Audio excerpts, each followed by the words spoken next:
Hey guys, my name is Jeanay Johnson. I'm the Religious Education Coordinator here at Unitarian Universalist Church of St. Pete. We have reached week 5 of our Sabbath Space, creating our own chalice home.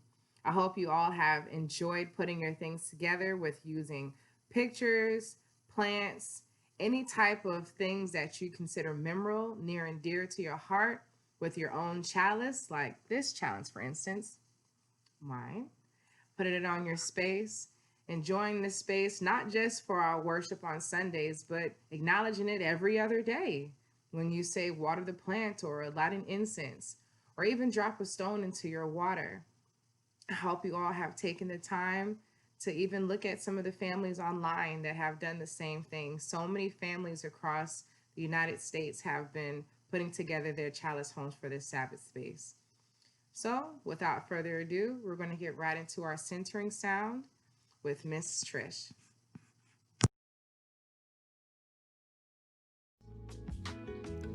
Hello everybody, it's Miss Trish here with you from my chalice home, and we are going to now move from regular time into sacred time, and to signify that, I'm going to ring this chime.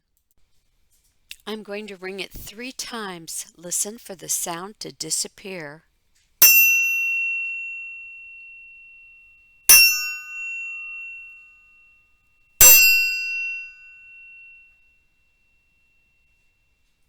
And here's a song by Rabbi Shlomo Carlebach. It's called Return Again, and it's designed to help us get quiet and centered.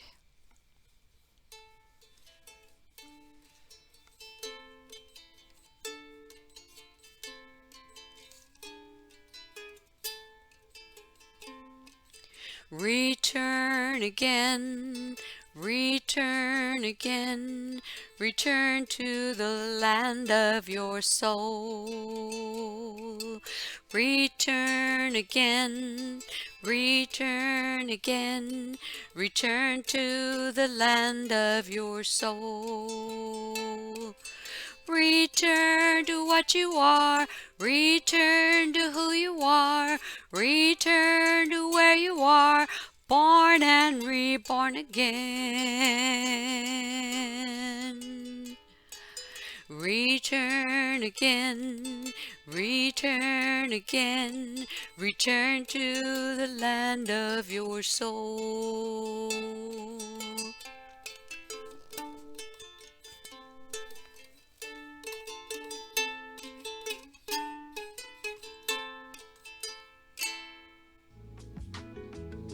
Thank you.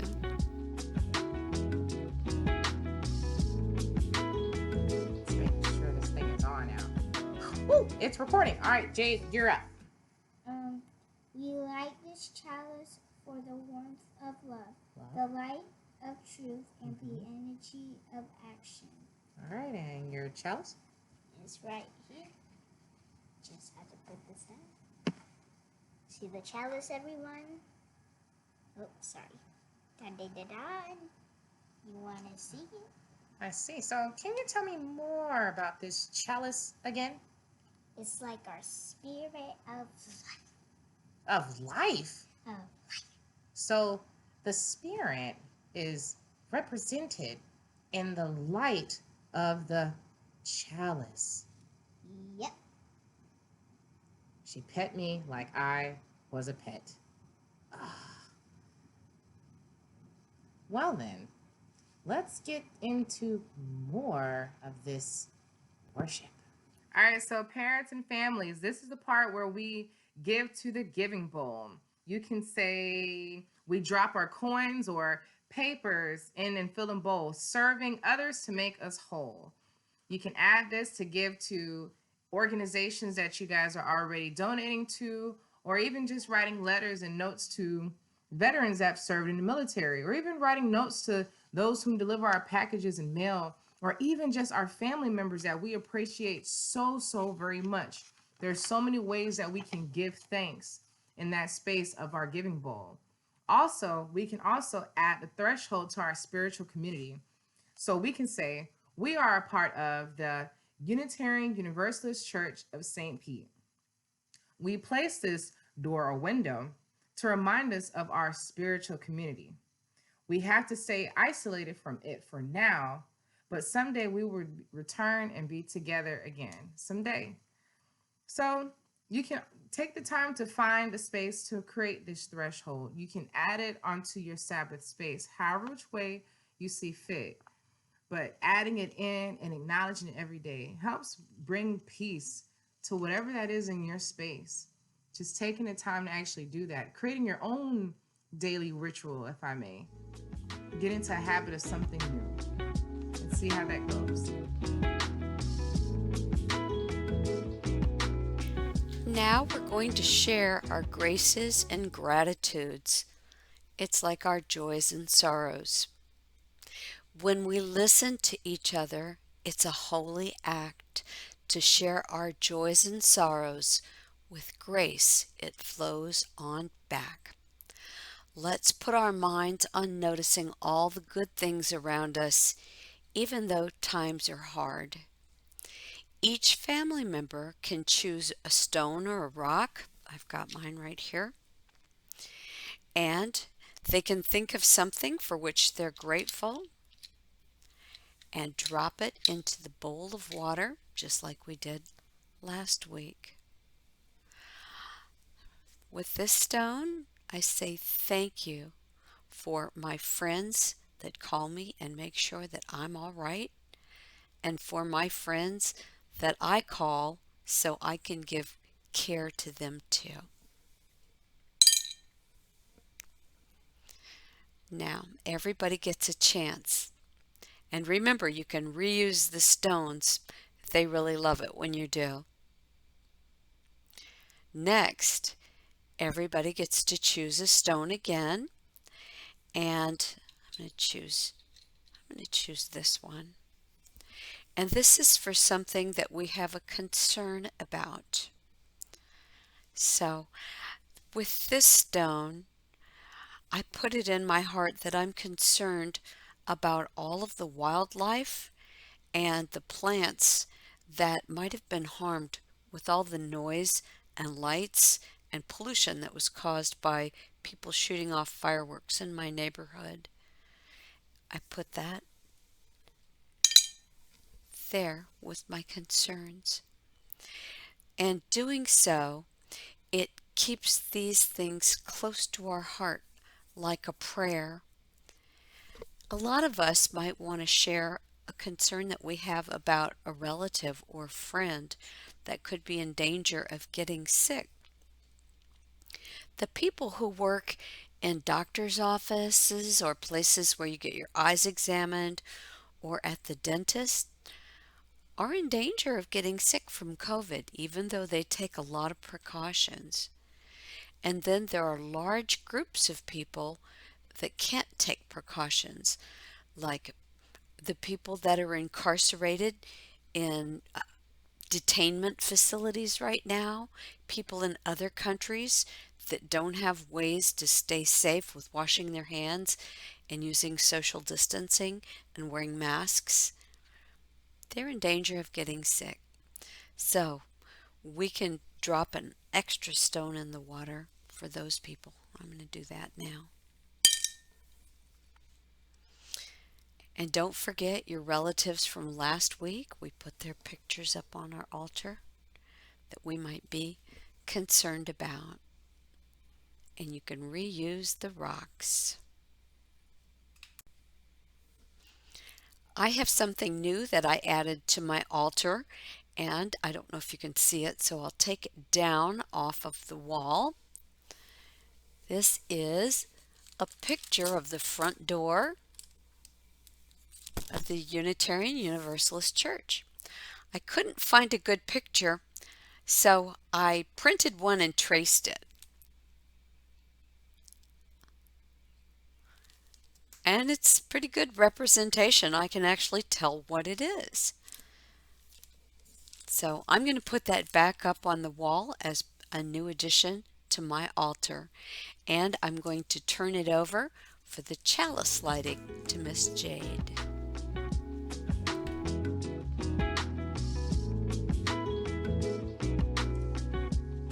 All right. So thank you, Miss Trish. We're going to move into our meditation. Now, I want you to find a spot where you are nice and comfortable. Just find a good spot. Right there is actually perfect. Right where you are, stop and just have a seat and just melt in your seat. Just stay put right there. Now, let's begin, okay? Once seated, I want you to close your eyes and take a few deep breaths. Breathing in and out, count of 2, and out the count of 3. Today, we've been remembering our church home and thinking about how sad it is that we can't go into the building and see all the people we care about so much and that care so much about us. Even though we can't go there in person, we can go there in our imagination. So let's do that now. So in your mind, picture yourself walking around towards your church. What's the first thing you notice about it? Is it our church's doors? Is it one of the pretty windows? Is it the stairways that lead up to RE? Now, picturing yourself moving, going into our church. Go slowly. Imagine yourself looking around. Picture the crowd of people on the inside in Gilmore. Some people lingered around in Conway. The sounds and coos of a baby in the nursery. Now take a moment to say people's names out loud that you haven't heard from. Go ahead, take that moment. And family, feel free to say anyone's names as well. This is a moment to just loosen up and just be a little silly. Say someone's name. I'm going to say a name. Abby! Emma! Willow! Harmony! These names of people whom I miss so much. Now, instead of looking around, imagine what sounds you are hearing. Which sound from the church do you miss the most? All of the people talking and laughing during coffee hour? The people singing songs right before Time for All Ages? Us reading a story? People reading the chalice words? Now use your imagination. Take these things you are seeing and hearing in your mind and put them in one by one into a little box. Now I know this seems silly, I know, but our imagination allows us to do all sorts of amazing things. Now put those sounds you heard in the box. What about the life lessons and stories you've experienced in that church? Put those in the box too. Now take that little box and imagine tucking it away into your heart, because we know that even though we can't physically go to our congregation right now, we can carry everything we love about it in our memory and in our hearts. Church is a place that we go to, but it's also something that we carry inside of us. We are our walking church. Now, as we end, I want you to put your hands on your heart and take a moment to feel your heartbeat. Just take a moment and feel it there. Now take one deep breath.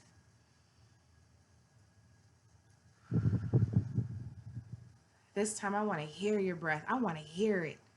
Take a deep inhale and exhale. Get some laughter in there. One more time because I want to hear some laughs. Inhale. Exhale. Get that laugh in. Remember the times we used to share in our class together. I know for our Sabbath Space, we have merged all of our classes together. But I want all the classes, a unicorns class of Mrs. Trish's space. Remember how fun it was every time Miss Trish pulled out her ukulele. And in my class, the Comrade Cool Cats, how we just engaged. I was baffled for words because there was so many things that just wanted to come out in that moment, but how we engaged in such rich conversations and had so much fun just being ourselves amongst each other. Take those times and keep these in this little box in the wonderful space in your heart. Because that love that you feel, even though that yearning is there, It's because you know that we love you and we miss you so very much. Now, I want us to count to 3. And I'm sorry, I want us to repeat this 3 times. Okay? I'm going to say it first. Until we can go back, we carry our congregation in our hearts. 1, 2, 3. Until that we go back, we carry our congregations in our hearts. Until we can go back, we carry our congregations in our heart. One more time and louder. Until we can go back, we carry our congregations in our heart. Blessed be. And now for Miss Trish in showing us how to set our intentions for the week.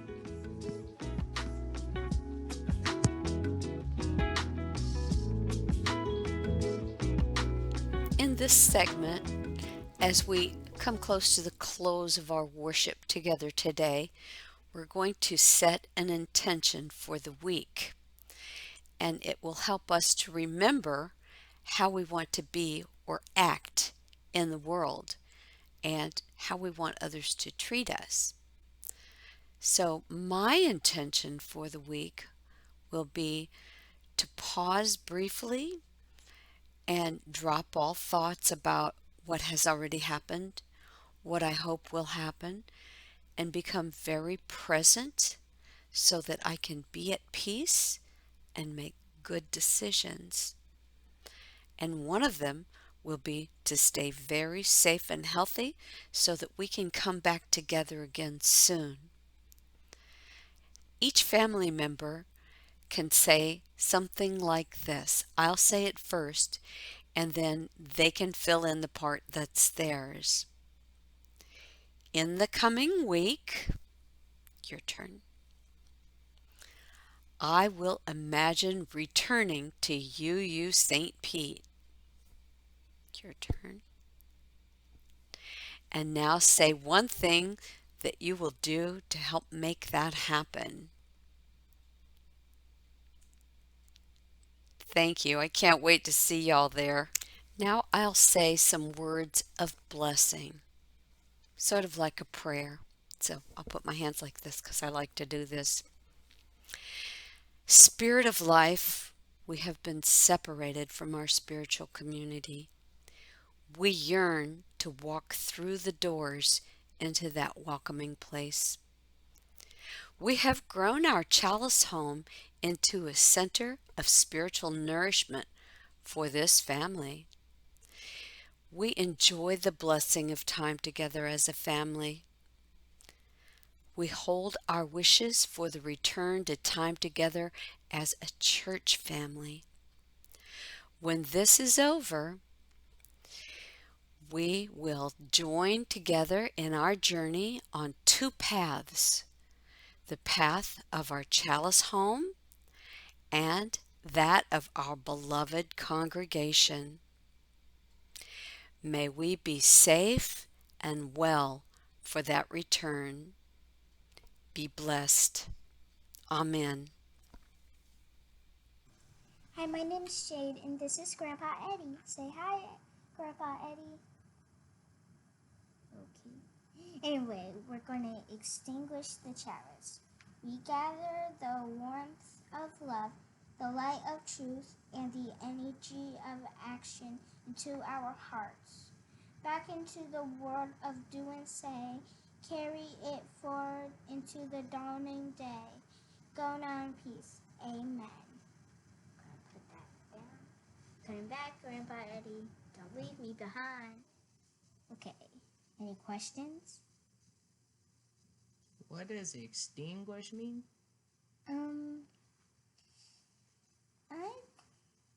don't know, but Something you can do at home to help you visualize going back into our church. One thing is you could draw a picture of the door like I did, or you can download one if you can find one that you like, print it off. But the activity that I chose for everyone is called Light Through Many Windows. And it's like the Unitarian Universalists have a holy light that's shining through many different windows. There is a source of life and truth, but the way people of different religions see it is different, depending on the size, shape, and color of their particular windows or their faith tradition. In an age where the news sounds like noise and the truth sounds like fiction, it can be a great comfort to think of a truth that is beyond distortion, the love that is the heart of all creation. There are different ways to make a faux stained glass to put in your window. All you need are a few basic supplies from your home. You can use wax paper or tissue paper or tracing paper, crayons, Sharpies. You could even use cloth. I chose to use, I made this, it's on wax paper, but you couldn't really see it very well unless I put some paper behind it. So when I get done with this video, I'm going to take this off of the piece of paper and take the border, and I'm going to put it up in my front window. And then at night when the light is shining behind it, it'll look like a piece of stained glass. To me, this means that love is shining from me out through my home.